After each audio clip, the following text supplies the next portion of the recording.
materi dapat dilihat nanti di intip/kajian halal SDR.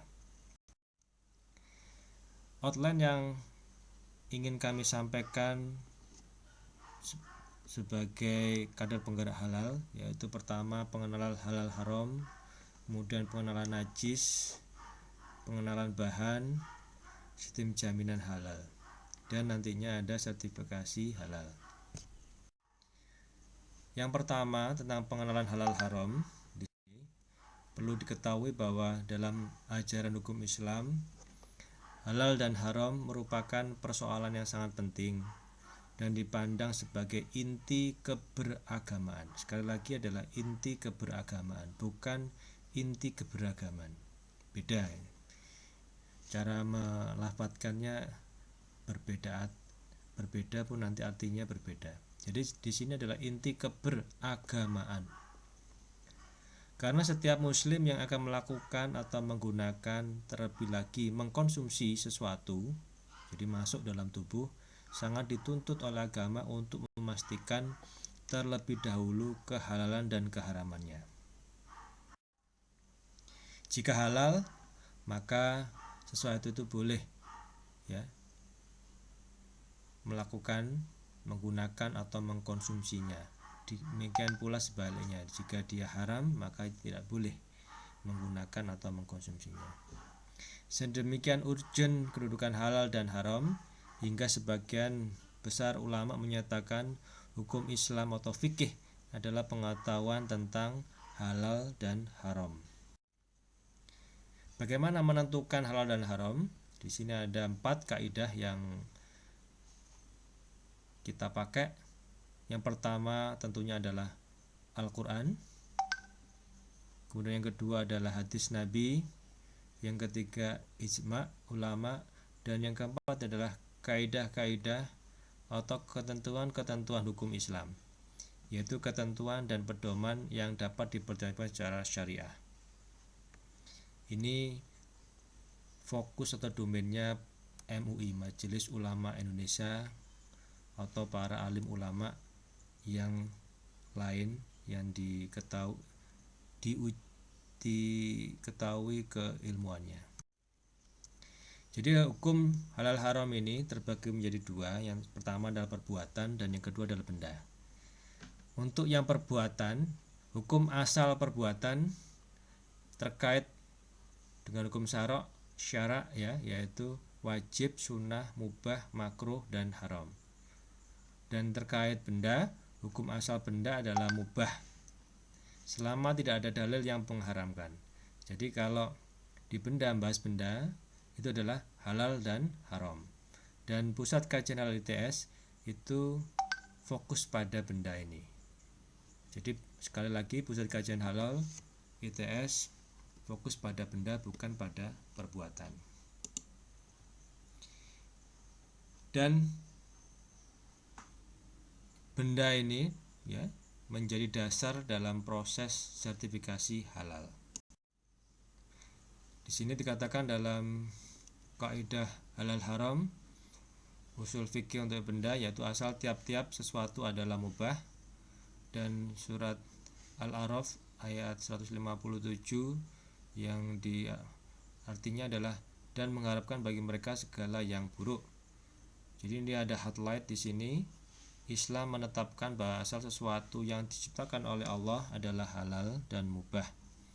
Tidak ada satupun yang haram kecuali karena ada nas yang sahih dan tegas keharamannya dari syariat agama. Ini isu yang lagi ngetren saat ini tentang corona yang awal mulanya dari Wuhan di Cina sana, sekarang sudah merebak di seluruh dunia menjadi pandemi. LIPI, Lembaga Ilmu Pengetahuan Indonesia, melaporkan bahwa daging kelelawar dan ular adalah penyebab terkait corona. Hal ini sebagai umat Islam, maka ini peristiwa ini seharusnya menambah keimanan kita, karena dalam agama kita sejak dulu kelelawar dan ular itu adalah haram hukumnya untuk dikonsumsi. Kenapa? Kelelawar diharamkan karena binatang tidak boleh dibunuh. Yang kedua, kelelawar termasuk binatang yang menjijikkan atau al-khaba'is. Sedangkan ular diharamkan karena ular adalah buas. Dia karnivora, binatang pemakan daging. Dan juga ular itu adalah binatang yang disuruh untuk dibunuh dalam syariat Islam. Ini adalah hadis riwayat Al-Baihaqi yang mengatakan bahwasan hadis ini adalah sahih dari Abdullah bin Amr ya. Ia berkata, janganlah kalian membunuh katak karena suaranya adalah tasbih. Jangan kalian pula membunuh kelelawar karena ketika Baitul Maqdis roboh, ia berkata, wahai Rob, berikanlah kekuasaan kepadaku atas lautan hingga aku dapat menenggelamkan mereka. Slide ini menunjukkan ringkasan sesuatu yang dilarang menurut ketentuan syariat Islam atau yang haram. Yang tersebut di dalam Al-Quran dan hadis. Yang pertama adalah babi, bangkai, darah, binatang yang disembelih dengan menyebut nama selain Allah, khamr, bagian tubuh manusia, hewan buas, hewan yang bertaring, hewan yang berkuku tajam, hewan keledai jinak, hewan yang hidup di dua alam, maupun binatang khaba'is atau binatang kotor. Kecuali, di sini ada pengecualian ya. Semua hewan yang berasal dari laut atau hidup di air adalah halal walaupun tidak disembelih. Jadi ikan hiu, ikan paus itu adalah halal. Ini kami menghimbau kepada para jamaah, terutama pada pengurus takmir masjid-masjid, untuk menghimbau cara pencegahan corona. Yang pertama adalah perbanyak doa munajat kepada Allah, mohon perlindungan. Dan yang kedua, proses ibadah jika memungkinkan diselenggarakan seperti biasa, namun dengan ada jarak. Kemudian tersedia hand sanitizer di pintu keluar masjid, tersedia sabun di tempat wudhu, dan ini para jamaah harus menggunakan dengan bijak. Jangan sampai hand sanitizer dipakai untuk mandi ya. Ini salah kaprah ini. Pengurus takmir dan jamaah yang merasa sakit mohon menggunakan masker penutup mulut dan hidung, dan juga lebih baik tinggal di rumah saja. Jangan sampai kita ini menjadi penyebab orang lain sakit. Jamaah untuk kenyamanan dimohon membawa alat sholat sendiri, dan untuk sementara waktu tidak berjabat tangan, dan banyaklah cuci tangan dengan air dan sabun atau cuci tangan dengan hand sanitizer. Kegiatan puluhan massa seperti pengajian umum bisa ditunda untuk sementara waktu guna kebaikan kita bersama. Apabila batuk atau bersin, gunakan lipatan siku, jangan menggunakan telapak tangan. Dan juga kami sarankan untuk sementara waktu karpet masjid tidak dipakai dulu sampai kondisi membaik, dan karpet ini tentunya harus dicuci dulu.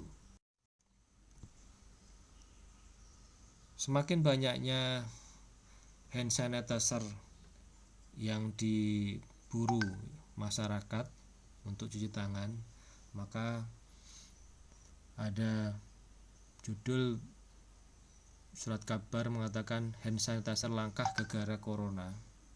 Jadi di sini kami ingin memberikan pencerahan bahwa kita bisa bikin sendiri. Bahan yang dipakai antara lain ya, ini ada di pasaran etanol 96%, H2O2 3%, gliserol 98%. Ini ada dan yang keempat, bahan yang keempat adalah Aquades. Jadi air murni. Kalau nggak ada mungkin ya bisa pakai air biasa gitu ya, tapi air bersih. Dalam pembuatan 1000 mili 1 liter, maka etanol 96% ini Anda ambil sekitar 83,3 mili. Kemudian hidrogen peroksida 41,7 mili, gliserol untuk pelembut itu 14,5 mili, dan ditambahkan air sampai volume 1 liter. Diaduk rata dan siap untuk dipakai. Ada dua standar ya. Standar WHO ini etanolnya 80%. Kalau nggak punya etanol bisa pakai IPA, isopropil alkohol 75%. Dan biasanya kalau kerja aseptik, standar kerja aseptik etanolnya 70% atau IPA-nya adalah 65%. Dari sini etanol maupun isopropil alkohol adalah termasuk alkohol. Dan titik kritis dari hand sanitizer adalah terletak dari bahan bakunya, yaitu alkoholnya. Di sini etanolnya atau etoh ini. Bagaimana ini bisa demikian? Penjelasannya adalah ini. Berdasarkan fatwa MUI nomor 11 tahun 2009 diputuskan bahwa etanol dari industri khamr itu hukumnya haram dan najis. Sedangkan etanol dari industri bukan khamr kayak petroleum, kemudian bioetanol untuk campuran bahan bakar itu diperbolehkan selama tidak membahayakan, dan residu etanol harus tidak terdeteksi pada produk akhir yang langsung dikonsumsi untuk yang dikonsumsi. Tapi kalau untuk hand sanitizer kan tidak perlu dikonsumsi, jangan sampai dikonsumsi, jangan sampai diminum, tetap nggak boleh. Ini sekedar informasi apa itu namanya khamr, etanol yang dari khamr maupun yang petroleum etanol. Jadi secara umum ada dua macam, yaitu petroleum etanol dan bioetanol. Jadi petroleum etanol itu adalah proses petrokimia melalui hidrasi etilen. Jadi etilen, gas etilen ini tambah dengan air dalam bentuk gas nanti menghasilkan etanol dengan katalisa asam fosfat. Perusahaannya yang pertama memproduksi adalah Shell Oil Company tahun 47 ya. Ini harganya murah.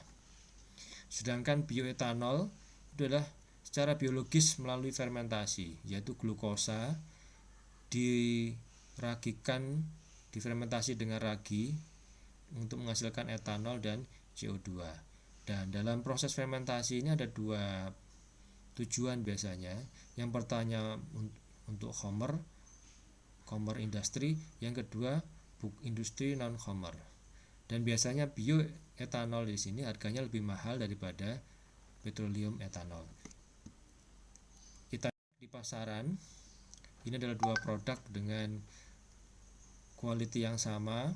Untuk yang petroleum etanol untuk 1 liter harganya 25, sedangkan bioetanol adalah 2 kali lipatnya, sekitar 55.000 per liter. Demikian Bapak Ibu sekalian, sekedar informasi terkait corona, hikmah corona. Intinya kita harus yakin, dan sebagai umat muslim kita harus bertambah keimanannya dengan kasus corona ini, dan juga kita juga dalam keadaan sehari-hari penyiapan hand sanitizer juga harus aware, jangan sampai kita menggunakan barang najis. Terima kasih. Assalamualaikum warahmatullahi wabarakatuh. Alhamdulillah, sejak tahun 2016 ITS sudah mempunyai pusat kajian halal. Pusat kajian halal ITS menempati gedung Research Center ITS lantai 5, Jalan Teknik Kimia Keputih, Kecamatan Sukolilo, Kota Surabaya. Ini adalah gedung Research Center dari luar seperti ini. Layanan Pusat Kajian Halal ITS meliputi pendidikan, penelitian, dan pengabdian masyarakat. Untuk pendidikan, menginisiasi terbentuknya masyarakat sadar halal atau kita sebut dengan tagline-nya kader penggerak halal melalui kuliah gratis, training, dan workshop. Kemudian penelitian mengembangkan dan mempublikasikan hasil-hasil riset terkait halal melalui fasilitas lab uji. Kita mempunyai PCR dan juga jurnal halal riset. Ini adalah alamat dari jurnal riset kami. Untuk pengabdian masyarakat, kami mencoba mengembangkan komunitas binaan terkait pembinaan sertifikasi halal. Sekali lagi, terkait pembinaan sertifikasi halal, bukan untuk memperoleh sertifikat halal, atau PKH ITS tidak mengeluarkan sertifikat halal. Dan untuk keperluan tracer bahan-bahan halal, alhamdulillah kita sudah mempunyai aplikasi data produk halal di dunia, bisa diakses di http://halal.hd.is.its.ac.id seperti berikut.